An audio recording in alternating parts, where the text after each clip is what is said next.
I'm tired of all these stories. These neo-colonial civil servants who have been holding us back. I have put my foot down. Say, I don't want to hear those stories. And Uganda is developing, and it will develop, because I don't entertain that nonsense anymore. I banned the export of minerals from Uganda. So when I banned them, they are flocking in now. They have opened 7 gold refineries. This is a small extract of one of the most raw and unapologetic speeches you will ever hear from an African president. Listen carefully to everything he is talking about, because the amount of wisdom in it is mind-blowing. The crisis which is in Africa today is because of philosophical, ideological, strategic, economic mistakes, which we have been talking about since the 1960s. This is not an accident. Aid has been for profiteering. This has been the problem. Now, the World Bank people and other groups have been talking of sustainable development. Even in your documents, I have seen those words there. I'm now going to be 80 years old. Africa does not need sustainable, you could call it sustainable underdevelopment. Africa needs socio-economic transformation. The main reason why there is no growth is because the growth factors are not funded. They are not even understood. What are the growth factors? We now talk of private sector-led growth. Yes, but for the private sector to grow, what does it need? It needs low costs of production. And what are the low costs of production? Number one, transport. You must have low transport costs. Where do low transport costs come from? From the railway. If you don't fund the railway, how will you get low transport costs?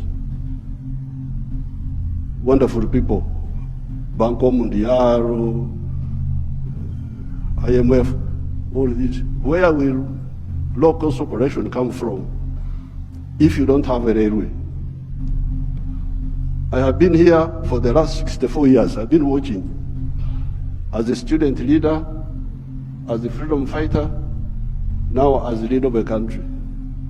How many railways have been constructed or funded in Africa? The few that have been was by China, the Tanzania Railway to Zambia, and recently China, another one here in Kenya, and then Tanzania on their own, they are building a railway line.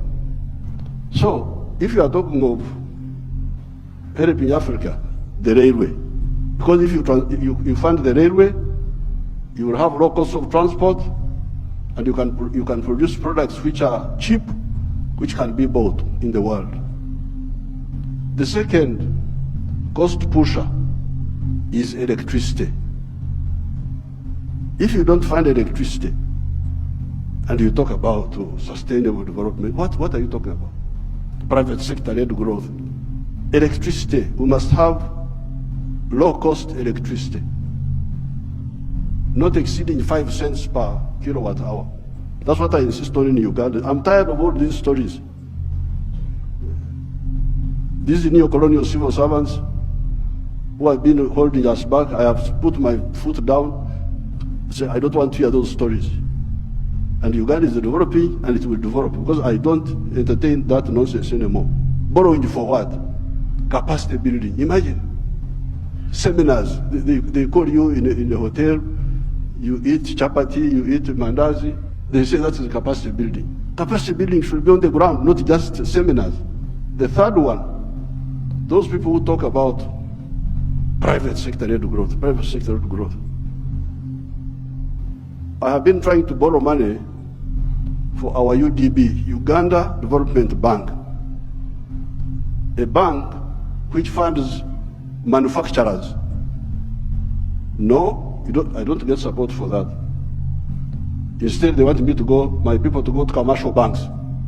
But commercial banks cannot give, no, those commercial banks are to encourage imports, because the only person who can borrow money and pay it back from a commercial bank is a trader who goes to China, goes to where, Dubai, brings products, sells them quickly, and pays back. So, if you are serious, I needed to hear about the low-cost funding for manufacturing, not for stories, not for what, no, manufacturing. How about funding for irrigation? So in order to stabilize, I've been trying to look for a loan for irrigation. I can't easily get it. Very difficult to get. A loan for seminars, very quick. The civil servants, what? Now finally, Uganda is a very rich country. But one of the problems we were having was that our people were outside the money economy. They were in what they call subsistence sector. They just produce for eating, produce for eating, produce for eating. So I was looking for money. Please give me money to give coffee seedlings to these fellows who are just producing for the stomach, so that they can produce for the stomach, but also produce for the pocket, so that they join the money economy. You cannot imagine that by 2013, a few years ago, 68% of the homesteads in Uganda were still in the subsistence sector, in the non-money economy. You audit your countries. What is the situation? What is the percentage of the people? So I had now to use my own money because I couldn't borrow money from anybody. The loans are for capacity building, for I don't know. Sometimes they give for ICT. So we said no. Everybody must be involved in the money economy. We couldn't get any support for that. But we funded it ourselves. Each year, we spend about $300 million of our own to make these villagers join the money economy by producing for the stomach, but also for the pocket. And from 2013, I was now told that for the first time, 61% of the people are in the money economy of the homesteads. It is only 39% that are still out. You imagine those are still there, just eating, no money. Then you get your neo-colonial civil servants. They talk of import support. Imagine there is money for import support. Import support. The governor writes to me, reports, we have got import cover for so many months, but I don't want to import, I want to export. Why don't you tell me about import substitution and export promotion? Instead you are telling me of import support. So money is available for import to become more dependent.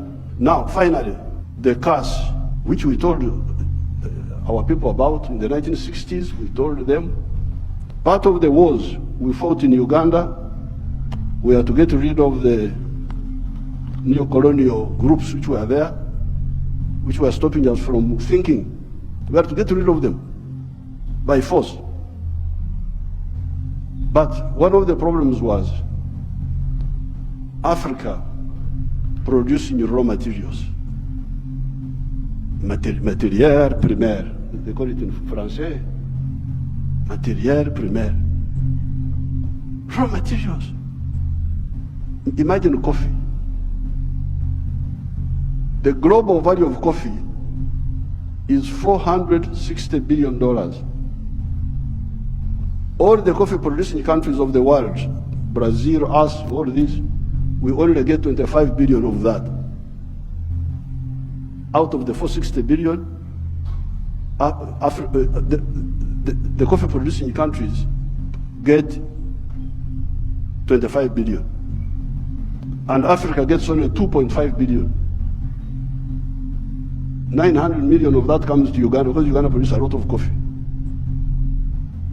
A country like Germany, which has no coffee, earns $65 billion from coffee. So, this I sell a kilo of coffee, good grade coffee, $2.5. Somebody in London would get $241 from that 1 kilo. Okay, there are other costs on the way. I don't want to, because he's the owner of a restaurant and so on. But coffee roasting, coffee grinding, coffee packing must happen here in Africa. It must happen at source. The shirt I'm putting on is Ugandan cotton. I don't put on foreign clothes. It's only the trousers I'm putting on because I can't go naked. Because they have not solved that problem for me. So, if you look at cotton, how many job levels are there? Job levels. You grow the cotton. Okay, that one we do. Those jobs we do. We gene the cotton. Kutoa mbegu, remove the seeds. That one we do here. And we end there. When you hear all these countries which have got crisis, Burkina Faso, I don't know what, Mali, all of them are cotton growing countries. But how much textiles are they producing? They're importing textiles, I don't know from where. So now if you end at level 2, gening, removing the seeds, then you take the pamba, you take the cotton, to cleverer people who are clever. They take the cotton, they spinning, more money, more jobs for their children. They weave, more money, more jobs for their children. They put the print, more money, more jobs for their children. I looked at the figures. Uganda consumes 276 million meters of textiles each year. And that wonderful country of yours spends $880 million on clothes. Some of them dead people's clothes from Europe. When people die, their clothes, they are sent to you people, to Africa. And we spend 800, all the money we earn from coffee goes back to bring dead people's clothes. But we have got one factory there called Nitil. It produces 25 million meters. So in order to clothe our people in Uganda without importing, we need about 11 factories like the one of Nitil. And they would employ about 20,000 people. So there, and we would save $880 million, which we are just giving to other people. So this Ida, what did you say about the modern slavery of the Africans, of producing raw materials? I banned the export of minerals from Uganda and I banned them. Piga marufuku. Then the agents were going in the corridors, what Mufaji, no mineral will come from Uganda if it's not processed. You wait until I go away, you can steal the minerals, but not now. I banned this export of unprocessed minerals in 2012. My young brother, His Excellency Ruto, I forgave him and gave him some little iron ore for I think 2 or 3 years. Because I've got a lot of iron ore, one of the best in the world. I told him, His Excellency Ruto's man, Muhindi wa hapa Kenya, you come and build the steel factory in Uganda at the iron ore. Oh, I've already built in Mombasa.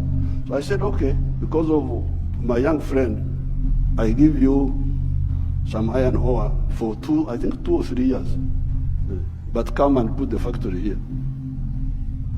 Now you can imagine akili ya watu wenu, my civil servants. An Indian wanted to take that iron ore to India. Imagine. Iron ore in our language is called obtare, But it is soil.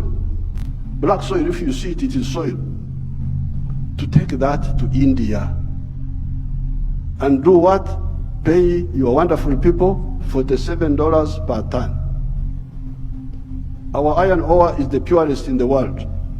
It is 70% pure. So you need like 1.5 tons to make a ton of steel. Now, a ton of steel costs $700. Somebody gives you $47 on your wealth, the wealth of your people, and he gets $700 from it. And all the jobs, your children have no jobs. Watoto wa Wahindi wanafanya wapata kazi. I can't be part of that treachery. So I banned, there will be no export of unprocessed minerals from Uganda. So there's no business. What do you mean there's no business? So when I banned them, they are flocking in now. They have opened 7 gold refineries. 7 gold refineries, they are there. Because I banned. The other day I was opening a tin refinery. But all this time, imagine, since the British were here, they were taking, walikuwa wanachukua mawe tu, stones, because tin in nature is a stone, looks like a stone. So they take that, and they give my people $11 per kilo. And they take it to cleverer people. For the cleverer people, they get $32. My people got 11, those people get $32. And all the jobs. So when I was opening the factory, I was asking the refinery, I was asking them, this boy who opened the factory is a Canadian. I was asking them, huyu Mkanada ameleta umeme wake? Has this Canadian brought his own electricity? No. Anatumia umeme wa kwetu. Ameleta maji yake ya factory? No. Anatumia maji yetu. Internet anatumia ya nani? Ya kwetu. So out of the $32, much of that money will remain in Uganda. Pay for the raw material, pay for the electricity, pay for the water, all that remains in Uganda. So what does, first of all, my African brothers and sisters say about this hemorrhage of Africa? This hemorrhage must stop. The crisis you see in these countries is because of stagnation of the last 60 years since independence. The population is increasing, the economies are not increasing. What do you expect? Listen, so I admire the boldness and wisdom of the president of Uganda. He's basically pointing out that African leaders need to rethink the frameworks guiding their country's growth and to take responsibility and create real change for their respective nations. Museveni also emphasized that low transport and electricity costs are critical to economic growth and that railways and cheap electricity should be Africa's priority to reduce production costs, making local products competitive on the global market.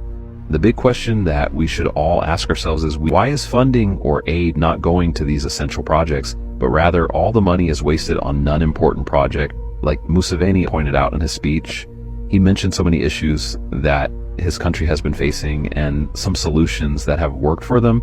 Anyways, at the end of it all, Museveni's speech was powerful, but will it really challenge or inspire other African leaders to take ownership of their country's growth and build economies that benefit Africans first?